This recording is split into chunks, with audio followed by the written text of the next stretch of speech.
जिंदगी हमेशा एक सी नहीं रहती। काम और रोजमर्रा की आपाधापी के बीच कुछ पल ऐसे भी होते हैं जब लोग खुद को भी भूल जाते हैं। कुछ ऐसा करते हैं जिससे बहुत खुशी मिलती है, जैसे माता पिता या लाइफ पार्टनर के साथ कुछ अच्छा वक्त बिताना, दोस्तों से मिलना या फिर बच्चों के साथ खेलना कूदना। और यही खुशी सेहत की अहम खुराक है। हुसैन, आपने बिल्कुल ठीक कहा, लेकिन जहां तक बात बच्चों के साथ खेलने की है, खेलने का ये जितना भी वक्त है, अगर घर की चार दीवारी से बाहर निकलकर पेड़ पौधों के बीच में, पार्क में, हरे भरे मैदान में खेला जाए तो बच्चों की हड्डियों के लिए भी ये बहुत फायदेमंद होता है। बिल्कुल ठीक बात है ये। और प्लांट बेस्ड फूड तो हेल्थ के लिए संजीवनी है, लेकिन हरियाली में खेलने का हड्डियों से क्या कनेक्शन है? हुसैन, बेल्जियम की हेसल्ट यूनिवर्सिटी के एक लेटेस्ट रिसर्च में ये बात सामने आई है। रिपोर्ट के मुताबिक हरे भरे इलाकों में रहने और खेलने वाले बच्चों की हड्डियां दूसरे बच्चों के मुकाबले 20 से 25% ज्यादा मजबूत होती हैं। और तो और इससे बोन डिजीज होने का खतरा भी 65% तक घट जाता है। ये तो बहुत अच्छी बात है। साइंटिस्ट भी कहते हैं कि बचपन और यंग एज में हड्डियों की जो ताकत बढ़ती है वो 50 साल की उम्र तक बनी रहती है और फिर धीरे धीरे कम होने लगती है। और इसीलिए बच्चों को कुदरत के बीच ले जाने की बहुत ज्यादा जरूरत है। और बहुत बातें भी हो रही हैं, क्योंकि कोरोना में जो स्टेरॉयड का इस्तेमाल हुआ उससे यंग एज में ही लोगों की हड्डियां कमजोर हो रही हैं। आप जिस रिपोर्ट की बात कर रहे हैं वो रिपोर्ट मैंने भी पढ़ी है। स्टेरॉइड लेने वाले काफी कोविड पेशेंट्स आज जोड़ों के दर्द से जूझ रहे हैं और सबसे ज्यादा कमजोर, घुटने और कूल्हे हो रहे हैं। आर्थराइटिस और ऑस्टियोपोरोसिस जैसी बीमारियां जवानी में ही लोगों को घेर रही है। अच्छा, देश में पहले ही 18 करोड़ से ज्यादा गठिया के मरीज हैं। ऐसे में अगर कोरोना के शिकार रहे जो मरीज हैं वो ज्वाइंट्स पेन की शिकायत को लेकर के लगातार अस्पताल पहुंच रहे हैं, उन पर ध्यान न दिया गया तो समझिए आप हालात कितने खराब हो सकते हैं। हालात ना बिगड़े, मामूली सा दर्द गंभीर बीमारी में ना बदले, इसके लिए स्वामी रामदेव को बुलाते हैं और लोगों के आज जोड़ों का दर्द दूर कराते हैं। स्वामी जी, बहुत बहुत स्वागत है आपका। प्रणाम।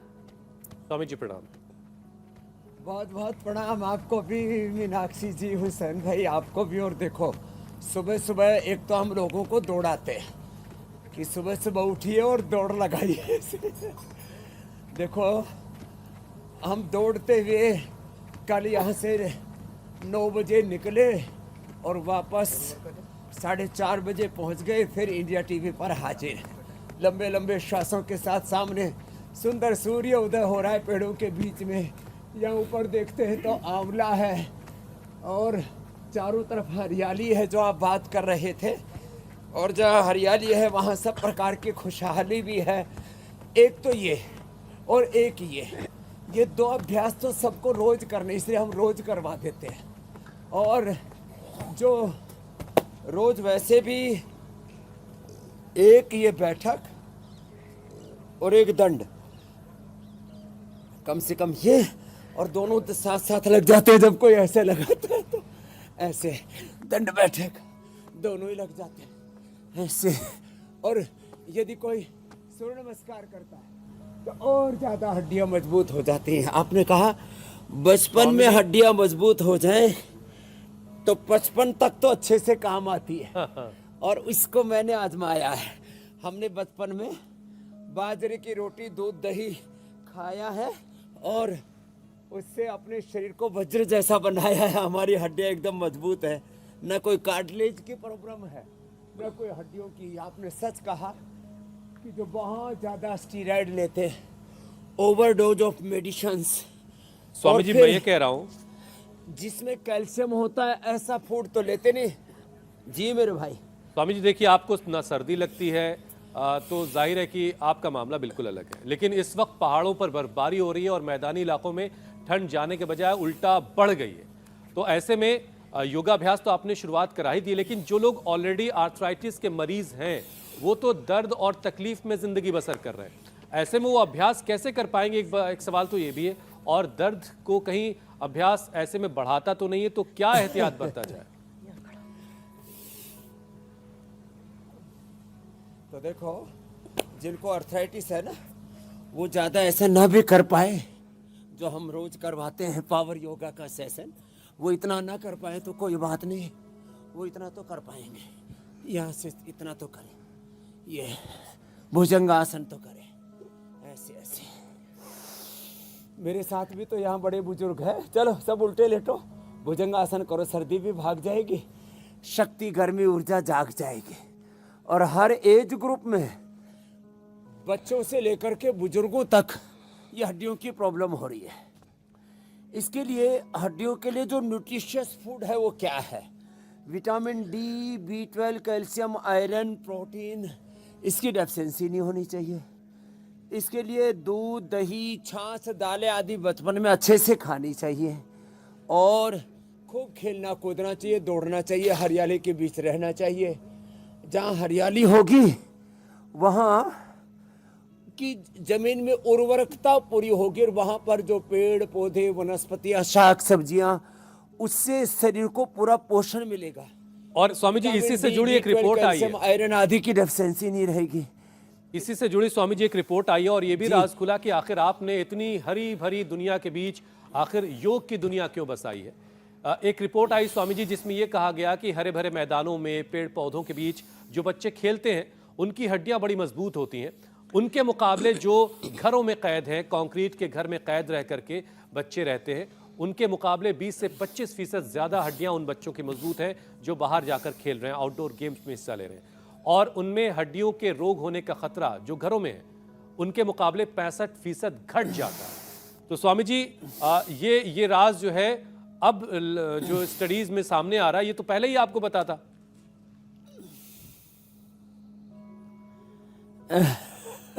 हाँ, इसीलिए हमने, आपने कहा ना पेड़ पौधों के भी देखो, जितने भी यहाँ पर ये हमारा पूरा टेंट सिटी है, लेकिन ये स्थायी टेंट है। इसका हमने नाम रखा है निसर्ग कुटीर, निसर्ग कुटीर। और इसलिए जितने भी यहाँ पर देखो आप, जितने भी ये निसर्ग कुटीर है, सब आम के पेड़ हैं, आंवले के पेड़ हैं, पीपल के पेड़ हैं, बड़ के पेड़ हैं और भी जामुन के पेड़ हैं। अब मकरासन, भुजंगासन, सर्वासन, मरकटासन, ये तो बहुत जरूरी है। अब इसका कारण बताता हूँ। Less physical activity, less oxygen supply, stress, inflammation, pollution and indisciplined lifestyle, this is the main cause. These are the main causes of all diseases. तो देखो ये अभ्यास तो हमें करना ही है। जिनको भी हड्डियों की प्रॉब्लम है ये अभ्यास तो इजीली कर सकते हैं। मरकटासन, पवन मुक्तासन, उससे वायु भी शरीर में नहीं बढ़ेगा। और जो यहाँ ये हवन चल रहा है ना, ये हवन में भी गाय का घी और हम गुग्गल डालते हैं, उससे हड्डियां मजबूत होती हैं। तो एक तो vitamin D, B12, calcium, iron, omega, इनकी कमी नहीं रहनी चाहिए। इसके लिए हरी शाक सब्जियां, दूध, दही, जो हमारा नेचुरल खाना है। कई बार इसके ऊपर इंडिया टीवी पर हमने प्रोग्राम भी रखा, दाल रोटी खाओ अच्छी सेहत पाओ। तो सबसे अच्छा फूड है जो हमारा न्यूट्रिशियस फूड है, जो हमारे यहाँ पर जितना भी है junk food, fast food, unhealthy food है। अब देखो एक और कारण है लोगों की हड्डियाँ क्यों कमज़ोर हो रही है। लोग क्या लेते हैं, सॉफ्ट ड्रिंक पी लेते हैं। जितने भी ये सॉफ्ट ड्रिंक्स है ये क्या करती हैं, हमारे शरीर के अंदर के कैल्शियम को, विटामिन को, न्यूट्रिशंस को, vitamin D, B12, calcium, iron, omega, सब तरह के सूक्ष्म पोषक तत्वों को शरीर से बाहर कर नाम ना देती है। सॉफ्ट की जगह हार्श ड्रिंक्स रख देना चाहिए। हाँ, ये जहरीले, हमने तो इसके लिए नाम ही रखा था ठंडा, मतलब टॉयलेट क्लीनर। इनमें इतने जहरीले तत्व होते हैं, आपका टॉयलेट वाश बेसन आदि बहुत गंदा हो रहा हो ना, आप 2 ढक्कन जितने भी ये कोल्ड ड्रिंक आदि पीते हैं ना, एक बार डाल करके देखो, पूरा एकदम साफ हो जाता है। और ये तो साइंटिफिकली प्रूवन बात है। मैं इनके विरोध के कारण से विरोध नहीं कर रहा हूँ कि जब ये पीते हैं तो शरीर के जो पोषक तत्व इनको शरीर से बाहर निकाल देते हैं। एक बात, फिर जो बच्चे खा रहे हैं ना चॉकलेट, फिर ये बर्गर, पिज़्ज़ा और ये सब चीज़ें क्या करती हैं, शरीर के अंदर टॉक्सिन्स, ऑक्सीडेंट्स इकट्ठे करती हैं, अंदर इन्फ्लेमेशन पैदा करती हैं, जो शरीर की नैसर्गिक प्रक्रिया उसका बाधा हो जाता है और मूलाधार चक्र गड़बड़ हो जाता है। मूलाधार चक्र की गड़बड़ी से इसलिए हम वहाँ बस्ती दे करके अरेंडी मूल की बस्ती, 10 मूल क्वाथ की बस्ती, पिणत क्वाथ की बस्ती एनिमा देते हैं। बस्ती से वात रोग और वमन से पित्त रोग और नस्य से कफ रोगों को मिटाते हैं। तो करने की क्या जरूरत है? फिर से हरे भरे आंगन में बच्चे खेलें, दौड़ लगाए और अपना जो नैसर्गिक खाना पीना है, सात्विक आहार है, पौष्टिक आहार है, उसको लें। और अपने भोजन में खजूर और ये गोंद, आज खजूर, गोंद, अलसी के लड्डू भी बताने वाले हैं। अब शुरू में ही उधर दृष्टि ना जाए, इसलिए इसका विस्तार बाद में करने वाले हैं 8:35 पर। ये बेहतर है, वरना सबका ध्यान नहीं उधर तो ही लगा योग रहेगा। शास्त्र के बजाय पाक शास्त्र में कुछ अटक जाते हैं। हाँ, हाँ। अच्छा स्वामी जी, जिस स्टडी का मैं जिक्र कर रहा था हरियाली वाली बात की, उसके लिए ये भी कहा गया कि कम से कम अगर कोई आदमी 2 से 3 घंटा रोजाना हरियाली में बिता ले तो बहुत फायदेमंद है। स्वामी जी, एक और स्टडी आई है जो ये बताती है कि कोरोना में स्टेरॉइड लेने की वजह से लोगों की हड्डियां काफी कमजोर हुई हैं। सबसे ज्यादा घुटने और कूल्हा के दर्द से लोग परेशान हैं और अस्पतालों में भीड़ लगी है। तो स्वामी जी, हड्डियां जिनकी कमजोर हो गई हैं, अब फिर से क्या उनको मजबूत किया जा सकता है, और फिर अगर होगा तो कैसे होगा? हाँ, तो देखो, जिनकी भी हड्डियां कमजोर हैं, एक तो वो, जैसे हमने पहले ही कहा, ज़्यादा कठिन अभ्यास न कर पाए तो देखो ये अभ्यास, इसका कुल्ले से लेकर के एड़ी तक, एड़ी से लेकर के यहाँ हिप तक, यहाँ तक इसका असर होता था। आगे पीछे ऐसे पैरों को दबाना, यूँ गोल गोल घुमाना, यूँ करना, घुटनों को खींचना, ढीला छोड़ना, फिर ये करना। देखो ये ऐसे, ये कुल्ले के लिए बहुत ज़रूरी है। कुल्ले की हड्डी घिस रही है, ANA हो रहा है लोगों को अंदर, फिर हिप बोल्ट चेंज कराना पड़ रहा है। मैंने कहा हिप बोल्ट चेंज कराओगे फिर आगे, बोले घुटने चेंज, फिर बोले जो 33 के 33 रीढ़ की हड्डी के वर्टिब्राज को चेंज। आदमी जिएगा कैसे? ये बहुत ही खतरनाक overdose of antibiotics, overdose of steroid, biological और जितने भी सिंथेटिक ड्रग्स हैं, ये हमारी हड्डियों को कमज़ोर बनाते हैं। जितने भी ये कृत्रिम जो है गैर नैसर्गिक आहार हैं, ये सब भी हमारी हड्डियों को कमज़ोर बना रहे हैं। जितने भी उत्तेजक आहार है, ये भी हमारी हड्डियों को कमज़ोर बना रहे हैं। इसलिए मैंने कहा अपने डाइट में लोगों को हल्दी वाला दूध और हल्दी का हलवा कल बताया था, बड़ा ज़बरदस्त था, सच में अच्छा था। वो 1 चम्मच हलवे से मुझे इतनी एनर्जी मिली, दोपहर तक मेरे अंदर फुल एनर्जी रही ऐसे। फिर मैंने दोपहर को थोड़ा सा फलाहार किया और फिर दिन भर काम करता रहा। फिर मुंबई दिल्ली से वापस लौट करके हरिद्वार पहुंच गया 4:30 बजे और फिर अपनी यात्रा शुरू हो गई। खैर, तो मैं आपको हल्दी का हलवा, नहीं तो एलोवेरा 100 ग्राम पूरा का पूरा ही ले लें, गुद्दे की भी अलग से काटने की जरूरत नहीं। रात को उसको काट के रख दो, उसका पीला पानी निकल जाएगा। पूरा एलोवेरा 100 ग्राम, अंकुरित हल्दी, ये जो अंकुरित हल्दी हम यहाँ पर रखते हैं ना, ये तो कोई प्रदर्शनी के लिए नहीं रखते, ये सच में बहुत अच्छी होती है। अंकुरित हल्दी जो है, मेथी और मोठ और मूंग और बहुत सारी चीज़ें इसमें होती हैं, ये बड़ी ज़बरदस्त होती है।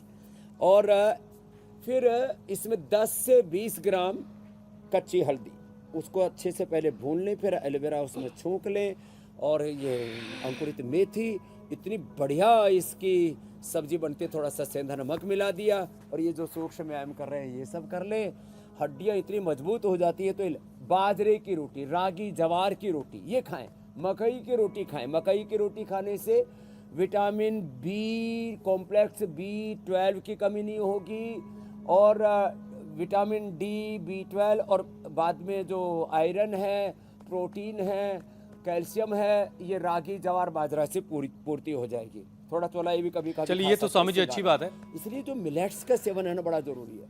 और गोंद का प्रयोग, गोंद का प्रयोग किसी न किसी रूप में, आज गोंद भूनना भी सिखाएंगे। ये बात आप बिल्कुल ठीक कह रहे हैं स्वामी जी। दूध के साथ लड्डू में आज इसलिए जैसी ये सर्दियां आती है, हमारे घरों में गोंद का खूब इस्तेमाल होने लगता है। स्वामी जी, सर्दियों में कुछ लोगों के जॉइंट्स में सूजन आ जाती है और सूजन वाली जगह पर फिर धीरे धीरे त्वचा लाल होने लगती है।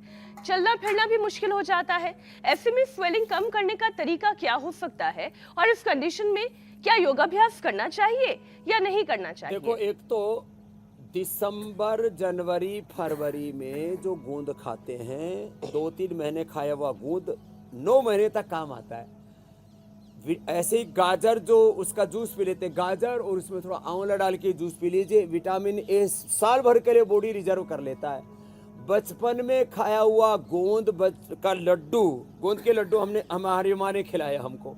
अब वो बताओ, बचपन का खाया हुआ गोंद का लड्डू 55 तक काम आ रहा है, हड्डियां मजबूत हो गई, तो हड्डियां एकदम से ऐसे ही नहीं खराब हो जाती। तो ये आपने एकदम सही कही बात। अब आती है सूजन की। सूजन के लिए सबसे अच्छा है पुनर्नवा। पुनर्नवा आदि मंडूर, पुनर्ग्रिट भी हम दे देते हैं खाली पेट, और खाने के बाद गोक्षरादि गुग्गल, लाक्षादि गुग्गल और योगराज गुग्गल, यह हड्डियों को मजबूत कर देते हैं। वैसे तो मैं कहता हूँ दूध में थोड़ा सा हल्दी, शिलाजीत और लाक्षादि गुग्गल की 2-2 गोली खा लो सुबह शाम, दोपहर को पानी से ही ले लो, या एरेंडमूल या दशमूल या पेड़ांतक्वात या एलोवेरा या गिलोय या निर्गुंडी या सहजना, मोरिंगा, किसी भी। और हाँ, एलोवेरा का तो पानी भी, एलोवेरा का जो जूस है मैंने कहा, इसको तो इससे तो आटा गूंद करके उसको खाना चाहिए। इससे फिर हड्डियां भी मजबूत रहेंगी और शरीर में सूजन कतई नहीं आएगा। तो सूजन, जिसको अंग्रेजी में इन्फ्लेमेशन बोलते हैं, आयुर्वेद में जिसको शोथ बोलते हैं, नॉर्मल भाषा में जिसको स्वेलिंग बोल देते हैं, इससे बचना है। तो एक तो जब सूजन आ जाए तो दही, छाछ, नींबू अचार, टमाटर, खट्टी चीज़ें, जितनी भी अनहेल्दी चीज़ें हैं ना, देखो निषिद्ध आहार में मांसाहार, बीड़ी, सिगरेट, शराब यही नहीं है। अब जिनको वात रोग है उनको दही, छाछ, नींबू अचार, टमाटर, खटाई नहीं लेनी चाहिए। जिनको कफ रोग है उनको चिकनाई और ठंडी चीज़ें नहीं लेनी चाहिए। जिनको पित्त रोग है उनको जो है, जो एसिडिटी को बढ़ाने वाली और मसाले वाली चीज़ें, उनका त्याग करना पड़ेगा। जिनको शुगर, उनको चीनी छोड़नी पड़ेगी ना। जिनको नमक है, बीपी है, उनको नमक कम करना पड़ेगा ना। ऐसे ये जो पथ्य, अब जिनको स्किन डिजीज बहुत ज़्यादा है, नमक और मीठा दोनों ही या तो बंद ही करा देते कुछ दिन के लिए या बिल्कुल कम करा देते हैं। ऐसे चीज़ों पर ध्यान तो देना पड़ेगा, तो सूजन सबकी खत्म हो जाएगी। मात्र पुनर्नवादि मंडूर, पुनर्गिट और पुनर्नवा का काढ़ा पीने से ही मेरी बहन ज्योत्सना जी, मीनाक्षी जी, मेरे भाई हुसैन जी। आजकल तो वैसे भी Swami ji no sugar no salt diet का जो है चलन आ गया है हुसैन। बिल्कुल ठीक बात है। अच्छा स्वामी जी, देखिए लोग जो घुटनों के दर्द से परेशान हैं, वो अभ्यास को लेकर के बड़ी उलझन में रहते हैं कि घुटनों के लिए क्या क्या अभ्यास किया जा सकता है। तो घुटनों के क्या 5 अभ्यास हैं या उससे कम से ही काम चलाना पड़ेगा? तो एक तो हमने पूरी बॉडी का सूक्ष्म व्यायाम करा दिया। जो ज़्यादा तेज व्यायाम नहीं कर सकते, सूर्य नमस्कार नहीं कर सकते, आसन नहीं कर सकते, वो ये कर ले। अब जिनको घुटनों में दर्द है, कहाँ पद्मासन लगेगा, कहाँ उनसे वज्रासन लगेगा, तो उनके लिए एक अभ्यास तो हमने ये बताया, बैठे बैठे पैरों को आगे पीछे दबाएं, ऐसे पैरों को खींचे। फिर एक ये अभ्यास बताया, ये भी घुटने के लिए अच्छा है। फिर एक अभ्यास है, ऐसे ऐसे ऐसे घुटनों को ऐसे ऐसे करें, ऐसे ऐसे ऐसे ऐसे 10-10, 20-20 बार दोनों तरफ से ऐसे। एक जो बैक वॉक हमने कई बार बताई है ना, उल्टे चले ऐसे ऐसे, तो ये जो उल्टा चलते हैं, इससे भी घुटने की सूजन और दर्द दूर हो जाती है। फिर थोड़ा थोड़ा ऐसे हल्का हल्का ऐसे ही करें, ये भी घुटने के दर्द के लिए अच्छा है। कुछ तो कुर्सी पर बैठे बैठे खाली पैर ही हिलाते रहते हैं, भाई थोड़ा सा हाथ पैर दोनों हिला लो, ऐसे चल लो। और जो शुरू में, इसलिए मैंने शुरू में बताया था, ये अभ्यास ऐसे कर लेते हैं। और जो शुरू से 10-20 बार से शुरू करके ऐसे ये दंड बैठक लगाते रहते हैं, गति से शक्ति पैदा होती है। तो थोड़ा बचपन से ही ध्यान रखें, ऐसे ये अभ्यास किया करें। और इतना भी ना हो तो कम से कम उल्टे लेट करके ये तो जरूर कर लिया करें, ये बड़ा अच्छा है ऐसे। और 1 चम्मच खाली पेट गाय का घी या वर्जिन कोकोनट ऑयल, और ऑयल में ना तिल का तेल ही छोंक में प्रयोग करना, तिल के तेल की ही मालिश करना। वैसे तो दर्द ज़्यादा बढ़ जाता है तो हम पीड़ांतक तेल और पीड़ा स्प्रे इसका सब इस्तेमाल कराते हैं। दाहिनी तरफ हमने सब रखा हुआ है सब। ऑर्थो ग्रिट भी देते हैं, ऑर्थो केयर भी देते हैं, खाली पेट पीड़ानील गोल्ड देते हैं। यह हड्डी की मजबूती के लिए ज़रूरी है। लेकिन ये मकरासन तो इतना आसान है, इसमें एक साथ घुटने भी अच्छे, फेफड़े भी अच्छे, हार्ट भी अच्छा, इसमें लंबे लंबे श्वासों के साथ ऐसे करवा देते हैं। तो ये घुटने का बहुत ही साइंटिफिक व्यायाम हो गया जो अभी बताया हमने। और जब घुटने ज़्यादा ही कमज़ोर हो जाएं तो इन कार्टिलेज को रिकवर करने के लिए हमने देखा खाली पेट पिडानिल गोल्ड खाने के बाद ऑर्थोग्रिड या अश्वशिला, अश्वगंधा और शिलाजीत से हमने अश्वशिला बनाया है। ये सारी औषधियाँ भी आज हमने इसीलिए अपने साथ में रखी हुई है कि ये बड़ी महत्वपूर्ण। जब दर्द ज़्यादा हो जाता है ना, तब ये आंवला है ना जो हमारे देखो ऊपर लगा हुआ है, इसका भी मना करते हैं हम। फिर केवल एलोवेरा लेना चाहिए जब ज़्यादा दर्द हो जाए, सूजन आ जाए। और फिर जब बहुत ही ज़्यादा वहाँ दर्द हो जाता है तो वहाँ कुछ जो टॉक्सिन्स है उसको निकालने के लिए जो हमारा सींगी वाला भाई देखो उधर वो सींगी लगा रखी है, ये सींगी लगवा देते हैं, लीच लगवा देते हैं। और मुल्तानी मिट्टी में या चिकनी मिट्टी के अंदर थोड़ा एलोवेरा, हल्दी और शिलाजीत का भी पत्थर हम रखते हैं, तो उसको पाउडर करके और उसको मिला करके उसकी लपेट करा देते हैं घंटे भर तक। जानू बस्ती भी कराते हैं, गरम गरम पीड़ान तक तेल, नारायण महानारायण तेल भी उसके ऊपर लगा देते हैं। उससे भी घुटने, हमने लाखों नहीं, अब तो मैं समझता हूँ करोड़ों लोगों को घुटने के ऑपरेशन से मेरे भाई बचा दिया हुसैन जी। अच्छा स्वामी जी, देखिए पहले 65 तक जाते जाते 60, 65, 70 तक किसी के कार्टिलेज घिस जाने की खबर आती थी। अब 35, 40 तक पहुंचते पहुंचते ये नौबत आ जा रही है। तो ये नौजवान लोगों में यंग एज में ही कार्टिलेज घिस जाने की एक तो वजह क्या है, और एक बार अगर कार्टिलेज घिस गई तो क्या उसको वापस हासिल किया जा सकता है, रिजुनेट हो सकती है वो? घिसे हुए कार्टिलेज वापस रिपेयर होते हैं। हमने ये चूहों में करीब 2 सप्ताह में देखा, मनुष्यों में करीब 2 माह में ये रिजल्ट आ जाते हैं, और जो बुढ़ापा है उसमें तो 9 माह में पूरे घुटने नए हो जाते हैं। तो घिसे हुए कार्टिलेज रिपेयर होते हैं। और ये जो घिसने के कारण है बढ़ा हुआ आर फैक्टर, बढ़ा हुआ CRP, ANA, AVN, HLB27, ESR, uric acid, ASO, हड्डियों का पूरा osteoblast, osteoclast cells, bone formation, bone reception का गड़बड़ होना, ये जो पूरा हड्डियों का पूरा ताना बाना, हड्डियों का जो पूरा ढांचा है, हड्डियों का जो पूरा मैकेनिज्म है, मेटाबॉलिज्म है, वो अच्छा हो जाता है। इसके लिए एक तो लंबे सांस लिया करें। अब देखो आप हरियाली का पूछ रहे थे नहीं, इतनी देर से क्या समझ है। लंबे श्वास लेने से जहाँ हरियाली होगी वहाँ ऑक्सीजन का लेवल ज़्यादा होगा। अब ऑक्सीजन में कोई कैल्शियम, आयरन, विटामिन, मिनरल्स नहीं होते, तो ऑक्सीजन जब शुद्ध ऑक्सीजन अंदर जाएगा, ऑक्सीजन कम हो जाएगा तो इन्फ्लेमेशन होगा और ये सारे मार्कर्स बढ़ेंगे जो हमें रहते हैं। तो ऑक्सीजन पूरा मिलता है तो ये सारे मार्कर्स जो अभी मैंने बताए, पेन मार्कर्स, ये नॉर्मल रहते हैं। इसलिए ऑक्सीजन पूरा जाना चाहिए। इसलिए हम बोलते रहते हैं less oxygen supply is the main cause of all disease. और फिर pollution, obviously, unhealthy lifestyle, unhealthy eating, unhealthy चीज़ों का देखना, सुनना, खाना पीना, जीना, अनहेल्दी तरीके से जो लाइफ को जीते हैं ना, अनहेल्दी तरीके से जो उठते बैठते हैं। अब किसी को तो नीचे, अब जैसे ऐसे किसी के घुटने मैंने देखा, बहुतों के तो घुटने ऐसे टिकते ही नहीं, ऐसे ही अधर पधर रहते, ऐसे ही बैठते, ऐसे बैठते हैं, ऐसे बैठना पड़ता है उनको। सोनिया गांधी स्टाइल में, राहुल गांधी स्टाइल में। राहुल गांधी जी को फिर भी अब चल चल के थोड़े पैर थोड़े ढीले हो गए। अब लोगों के जो है टॉयलेट में खड़ी खड़ी में बैठते हैं, खड़े खड़े खाते, खड़े खड़े खाने पीने, टॉयलेट करने का, यूरिन आदि करने का शास्त्र में निषेध भी है। ये बड़ा वैचारिक है। खड़े खड़े पानी पीते, बैठ करके जो पानी नहीं पीते ना, उनको लगातार जो 10-20 साल तक खड़े होकर के पानी पीते हैं, उनके घुटनों में दर्द हो जाता है। लो, बातें छोटी छोटी है। इसलिए लंबे सांस लेना।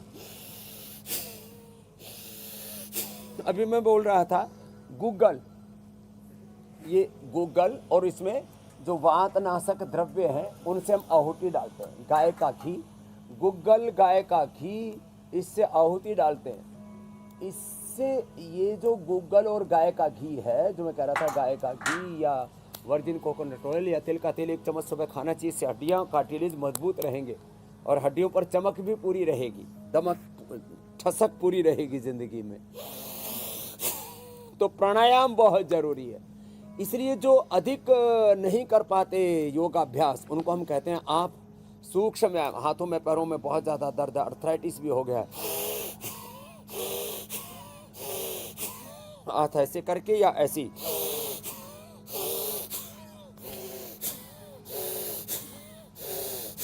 1000 बार तक भस्त्रिका, स्वामी जी लेकिन अभी तक 5000 कार्टिलेज को 10,000 रिपेयर बार करने तक के लिए कपालभाति और 1000 बार तक अनुलोम विलोम। अभ्यास के साथ साथ और क्या लेना है खान पान में, वो रह गया जरा। लो ये कर। हाँ, तो एक तो लहसुन कल्प बहुत जरूरी है।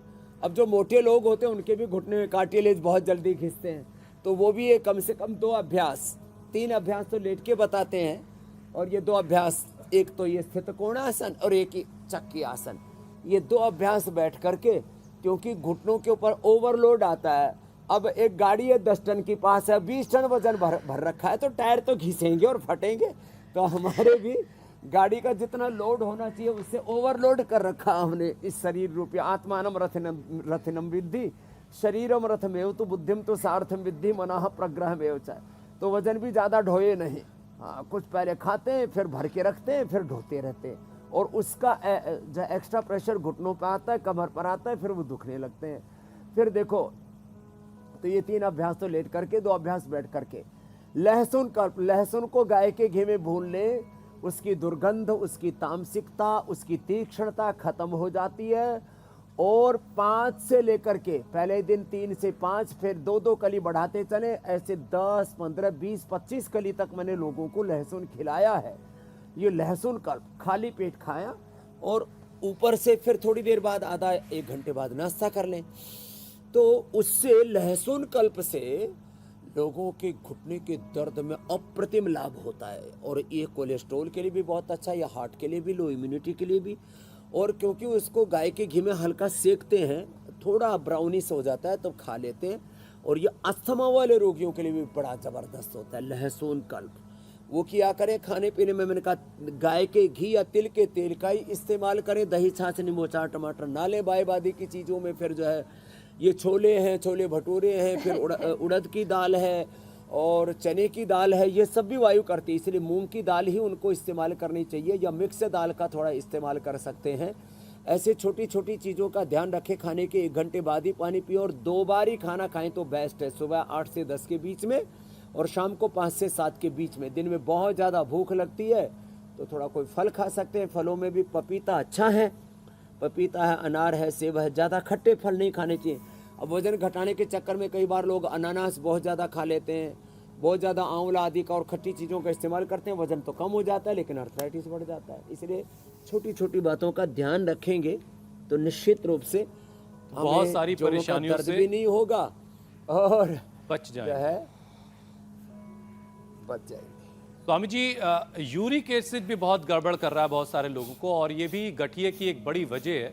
तो यूरिक एसिड को कंट्रोल करने का क्या है उपाय?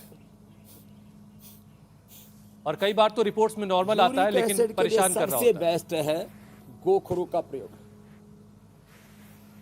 हाँ, अरे भाई साहब, ये क्या होता है, किसी किसी का तो 6-7 भी यूरिक एसिड होना तो भयंकर पेन करने लगता है, और 8-9 हो जाए ना तो एक कदम भी चलना तो बहुत दूर की बात है, हिल भी नहीं सकता। फिर फाइब्रोमाइल्जिया और फिर तमाम तरह के बोले ये हो गया वो हो गया। अरे मेरे भाई, अपना यूरिक एसिड कंट्रोल करने के लिए एक तो खट्टी चीज़ें बंद कर दो, गोखरू का पानी पियो, गोधन अर्क पियो। और रेडीमेड में चंद्र प्रभावटी और गोक्षरादि गुग्गुल, ये बहुत ही ज़बरदस्त है। चंद्र प्रभावटी, गोक्षरादि गुग्गुल खाने के बाद और खाली पेट हमने ट्राई घनवटी और कोरी घनवटी, कोरी घन हमने धनिये से बनाई है और ट्राई घन हमने गोखरू से बनाई है। तो जो गोखरू का काढ़ा पी लेते हैं 1 सप्ताह के अंदर ही, नहीं तो एलोपैथी में जो है बढ़े हुए यूरिक एसिड का कोई इलाज नहीं है। जो मैंने आपको अभी उपाय बताया उससे 100% गोखरू से, ट्राई घनवटी या कोरी घनवटी से, नहीं तो केवल गोखरू खाली पेट ले लो, और खाने के बाद जो है ये चंद्र प्रभादिवटी और गोक्षरादि गुग्गल दे देते हैं, बड़े जबरदस्त है। वैसे भी सप्ताह में 1 बार जो का आटा खा लेते हैं, जो का दलिया खा लेते हैं, ओट्स का उससे आधा लाभ करता है। जो या ओट्स का सप्ताह में 1 बार जरूर इस्तेमाल करना चाहिए, उससे भी यूरिक एसिड लेवल में रहता है, बढ़ता नहीं है। छोटी छोटी बातें जो सप्ताह में 1 बार जो का प्रयोग कर लेंगे उनको कभी भी यूरिक एसिड नहीं बढ़ेगा। जो सप्ताह में 1 बार भी जो है मकई का प्रयोग कर लेंगे, उनको विटामिन B12 और B कॉम्प्लेक्स की दिक्कत नहीं होगी। जो सप्ताह में एक बार भी बाजरे की रोटी खा लेंगे, उनमें आयरन आदि की डेफिशिएंसी नहीं होगी। तो इसलिए कहते हैं हम सप्ताह में बदल बदल के, किसी दिन रागी, किसी दिन जवार, किसी दिन बाजरा, किसी दिन मकई, किसी दिन जो है एक दिन गेहूँ चावल भी खाना तो एक दिन गेहूँ चावल भी खा लो। ऐसे अपना एक रूटीन बनाना चाहिए। तेल बदल बदल के खाने चाहिए। अब तो ये तो सारे दुनिया के डॉक्टर साइंटिस्ट कहने लगे। मैं तो कहता हूँ आटा भी बदल बदल करके खाओ, नाश्ते में भी थोड़ा सा बदलाव। अब सादे हम तो हॉस्टल में जो बच्चे रहते हैं पतंजलि गुरुकुलम आचार्य कुलम यूनिवर्सिटी में, 7 दिन का उनका नाश्ता अलग अलग रखते हैं। ये इसलिए रखते हैं कि अलग अलग प्रकार के पोषक तत्व हमारे शरीर को, हुसैन भाई, मिलते रहते हैं। और बिल्कुल ठीक बात है। बचाने के लिए फिर योग भी करना जरूरी है, कुछ खाते ही खाते हैं। अच्छा, इसी खाते खाते से एक चीज और या स्वामी जी ध्यान आ रही है। बहुत सारे लोग तो ऐसे हैं स्वामी जी जिन्होंने बहुत सारी उम्र गुजार दी, उल्टा सीधा खाया, अपने शरीर को में टॉक्सिन्स का अंबार लगा लिया, लेकिन शरीर को डिटॉक्स करने के बारे में कभी नहीं सोचा, और वो उसकी वजह से भी कई बार जो है जॉइंट्स पेन उनको परेशान कर रहा होता है। तो घर पे ही बॉडी को डिटॉक्स करने का क्या तरीका है? तो घर में डिटॉक्स करने का एक तरीका तो है कि सप्ताह में एक बार उपवास करना, और यदि 2 बार खाना शुरू कर दें, सुबह 8 से 10 और शाम को 5 से 7 के बीच, तो डेली बॉडी डिटॉक्स होती रहेगी। बॉडी का apoptosis, anabolism, catabolism, metabolism, body का ऑटोफेजी, माइटोफेजी, पूरा शरीर का शुद्धिकरण होता रहेगा। तो 2 बार खाना खाएं, सप्ताह में 1 बार उपवास करें, सप्ताह में 1 बार नस्य अणुतेल से, सप्ताह में 1 बार वमन, सप्ताह में 1 बार जो है बस्ती। बड़ी जबरदस्त है। सप्ताह में 1 बार भी बस्ती कर ली तो मस्ती पूरी रहेगी, कोई दिक्कत नहीं है। बस्ती क्या होता है? एनिमा। तो पीड़ंतक क्वाथ, दशमूल क्वाथ, निर्गुंडी क्वाथ, ये सारे क्वाथ ही मेरे दाहिनी तरफ रखे ना, इसी के लिए है ये। इसका एनिमा ले लिया करें तो पूरा शरीर शुद्ध हो जाएगा और ये कूड़ा कचरा साफ हो जाएगा। बाकी तो पंचकर्म षटकर्म जिनको पूरा कराना है तो पतंजलि योगपीठ में, पतंजलि वेलनेस योगग्राम निरामयम में सप्ताह में 1 सप्ताह भर के लिए, 7 दिन के लिए, 10 दिन के लिए आ जाएं।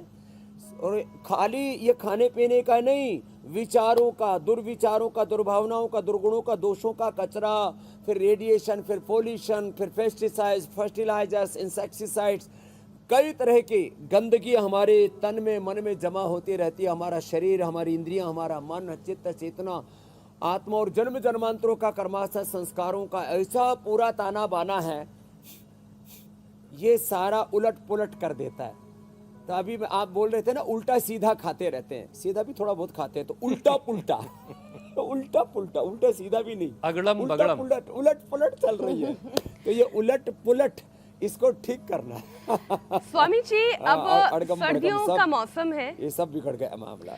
और सर्दियों के गड़बड़ मौसम झाला में घोटाला विटामिन डी और कैल्शियम की कमी से भी हड्डियों का दर्द बढ़ जाता है। लोग इतने ढके हुए रहते हैं कि धूप में निकलते नहीं है, और दिल्ली एनसीआर जैसी जगह पे अगर रहते हो तो धूप के तो दर्शन ही नहीं होते। तो डेफिशिएंसी दूर करने के लिए क्या किया जाए?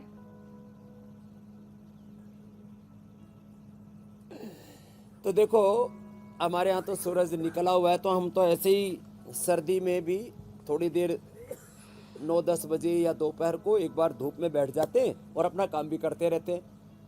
फ़ोन करना है, कोई लिखना पढ़ना है, किसी से बात करनी है, किसी से मिलना है, तो अब ये हमारे लिए तो थोड़ा इजी। हम तो बाबा है, हम तो लंगोटी में भी बैठ सकते हैं, बाबा लोग तो दिगंबरी भी होते हैं अपने जैन परंपरा में भी और सनातन परंपरा में भी। लेकिन बाकी खास करके माताओं बहनों के लिए बड़ी दिक्कत वाला काम है। तो न्यूट्रीला जो है, ये विटामिन डी ये हमने इधर रखा हुआ आज, और जिनको कैल्शियम कमी होगी तो बोन हेल्थ और आयरन कॉम्प्लेक्स। बाकी आयरन के लिए सबसे अच्छा है बथुआ, चौलाई, जितनी भी पत्ते वाली सब्जियां, और जितना मिलेट्स है, इससे आयरन आदि की डेफिशिएंसी नहीं होती।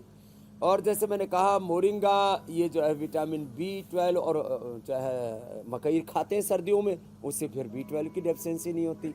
तो ये सब चीज़ों का थोड़ा ध्यान रखने की ज़रूरत है। तो अपने प्रकृति ने जो नैसर्गिक रूप से हमको दिया हुआ है उसको अपने जीवन में समायोजित कर लेते हैं मीनाक्षी बहन, तो विटामिन डी की डेफिशिएंसी नहीं होगी, तो नहीं तो ये जो कृत्रिम जो आर्टिफिशियल तरीके से ये जो सिंथेटिक जो विटामिन डी है, B12, कैल्शियम, आयरन, ओमेगा आदि देते हैं ना, ये अच्छे नहीं होते। ये ब्लड टेस्ट कराते हैं तो उसमें तो दिखता है कि सब चीज़ें ठीक हैं, जैसे अभी हुसैन भाई कह रहे थे यूरिक एसिड टेस्ट कराया तो नॉर्मल, लेकिन दर्द हो रहा है। तो ये जो जितने भी हम सिंथेटिक वर्ल्ड की मेडिसिन्स खाते हैं, मैं तो कहता हूँ सिंथेटिक जितने भी न्यूट्रास्यूटिकल्स हैं उनको छोड़ करके प्लांट बेस्ड जो है नेचुरल ऑर्गेनिक ये चीज़ें लेनी चाहिए। और जो हमारी प्रकृति पर, संस्कृति पर आधारित जीवन पद्धति है ना, उससे तो फिर कोई प्रॉब्लम रहती ही नहीं मेरे भाई हुसैन जी, मेरी बहन मीनाक्षी जी। और कपालभाति सबको जरूर करना है, प्राणायाम में साथ साथ कर रहा हूँ।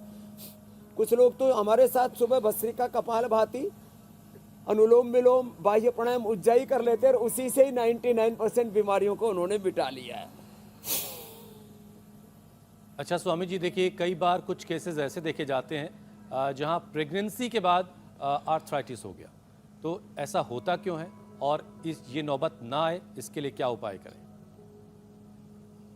प्रेगनेंसी में वात दोष प्रकोपित तो होता है, खाने पीने के काफ़ी रेस्ट्रिक्शंस आ जाते हैं और फिर डिलीवरी के बाद भी। तो इसलिए उस समय जापे में अजवाइन और गोंद के लड्डू दिया करते थे, तो उनकी हड्डियां फिर मजबूत हो जाती थी। आजकल वाली की को तो वो जो है अजवाइन और गोंद के लड्डू हजम ही नहीं होते, घी खाना ही नहीं चाहती आज वाली बहू, तो घी नहीं खाऊंगी, मोटी हो जाऊंगी, कोलेस्ट्रॉल बढ़ जाएगा, पहले ही बच्चा पेट में था और मोटी हो गई थी और मोटी हो जाऊंगी। नहीं, ऐसा नहीं है। तो हमारी मीनाक्षी को देखो, जहाँ 2 बच्चों की माँ है और ऐसी लग रही है जैसे अभी ब्याह ही नहीं हुआ हो। तो ऐसे आपको, और ऐसे ये जो है ना, वो जो जापे में लड्डू दिया करते थे ना, ये गोंद के लड्डू, और वो गोंद के लड्डू ना वो पूरा ऐसा 200-250 ग्राम वाला खाने की जरूरत है, छोटा सा वाला ही बता देंगे, आज खजूर के साथ बताने वाला हूँ। उसी को खा लेंगे तो फिर किसी की हड्डियां कमजोर नहीं रहेंगी। लड्डू लड्डू बहुत हो गया है, पाक शास्त्र की तरफ जाना पड़ रहा है ना, इसलिए वापस मैंने तो जिक्र कर दिया। अब लड्डू ज्यादा हो गया स्वामी जी, तो आप जरा आप उसकी तैयारी कर लें, क्या कैसे बनाना है लड्डू। और मैं तब तक जरा कल के कार्यक्रम के बारे में दर्शकों को बताता हूँ कि कल क्या खास है। अस्थमा, निमोनिया, चेस्ट कंजेशन, घने कोहरे और ठंड ने बढ़ाई लोगों की टेंशन। सर्द हवा से फेशियल पैरालिसिस, हाइपोथर्मिया से बढ़ा स्ट्रोक का रिस्क। स्वामी रामदेव का रामबाण योगाभ्यास, 24 घंटे होगा हाई एनर्जी का आपको एहसास। वक्त आप हमेशा से जानते हैं, 7:56 से पहले इंडिया टीवी लगा लीजिएगा, अपनी मैट बिछा लीजिएगा और स्वामी जी के साथ अभ्यास कीजिएगा और जरूरी बातों को नोट डाउन भी कीजिएगा। तो स्वामी जी, लड्डू बनाना कैसे है घर पे? तो देखो, एक तो जो है ना तिल का तेल, गाय का घी भी थोड़ा सा महंगा है, तिल का तेल जो है ना उसमें ये, अब देखो उबलते हुए तेल के अंदर जब ऐसे डालते हैं ना, तो ये फिर ये गोंद कच्चा नहीं रहता। आप देख रहे हैं पूरा भर गया है, और ये ऐसे देखो, ये पूरा तिल के तेल के अंदर, तिल का तेल हड्डियों के लिए बड़ा अच्छा है, तिल के तेल में ऐसे ये तो गोंद भून ले, और ये गाय का घी डाल करके ना, ओ हो, खजूर हमने पूरे हिंदुस्तान को उपलब्ध करा दिया है, बहुत खजूर रखा है कई तरह का। खजूर को अच्छे से गाय के घी में भून लिया, भूनने के बाद ऐसे ये देखो, ये घी छोड़ देता है, खजूर को थोड़ा भून लेते हैं ना, उसकी सिकाई भी बढ़िया हो जाती है, हाँ? और ये देखो ऐसे ये पूरा छोड़ देता है, ये देखो तेल घी है ना, ऐसे छोड़ देता है। अब इसके अंदर क्या करें, इसके अंदर फिर जो है अलसी हमने थोड़ी भून रखी है, अलसी को थोड़ा सा सेक लिया करें, और उसको फिर थोड़ा पाउडर इसलिए कर देते हैं, लोग ज़्यादा चबा के खाते नहीं है, तो हमने इसलिए अलसी का पाउडर ही कर दिया कि भाई जितना खजूर उससे उसके बराबर या उससे आधी अलसी ले ले। ये अलसी जो है ना, इससे ओमेगा भी पूरा मिलता है, जोड़ों का दर्द भी पूरा दूर हो जाता है, और खजूर तो इतना स्वादिष्ट है, फिर इसमें कहीं मीठा डालने की जरूरत ही नहीं। फिर इसके अंदर थोड़ा सा अखरोट और थोड़ा सा बादाम, ये भी थोड़ा पाउडर डाल देते हैं ना। ये अखरोट जो है ये हड्डियों के लिए सबसे बेस्ट होता है। बाकी तो भाई जिनको थोड़ा सा पैसे की गुंजाइश हो, पिस्ता भी डाल दिया और बादाम और काजू भी डाल दिया, और थोड़ा सा इसके अंदर जो है फिर इलायची डाल दें। हाँ, और फिर इसको लड्डू बना करके खा लें तो फिर 250 ग्राम वाले लड्डू के बजाय 100 ग्राम वाले लड्डू से ही गुजारा हो जाएगा। और इधर देखो ये गूंद तैयार हो गया। अब ये जो गूंद है ये इस पूरे लड्डू के अंदर, ये जो लड्डू बनाया अभी, इसके अंदर जब ये भुना हुआ ऐसे ये गूंद डाल देंगे ना, हा, फिर तो हड्डियां ऐसी फौलादी हो जाएंगी, 100 साल तक घोड़े की तरह दौड़ेंगे और कोई दिक्कत नहीं आएगी। तो ये आज बता दिया हमने, ये अलसी और खजूर का लड्डू गोंद के साथ, ये जो खाएंगे 100 साल तक हड्डियां मजबूत रहेंगी, कोई दिक्कत नहीं आएगी। तो आज नई रेसिपी है, बहुत बहुत धन्यवाद। अब योग शास्त्र के बाद पाक शास्त्र भी हो गया, उपचार के बाद अब समाचार सुनाओ, कल फिर मिलेंगे। बहुत बहुत शुक्रिया स्वामी। 7:56। प्रणाम स्वामी जी।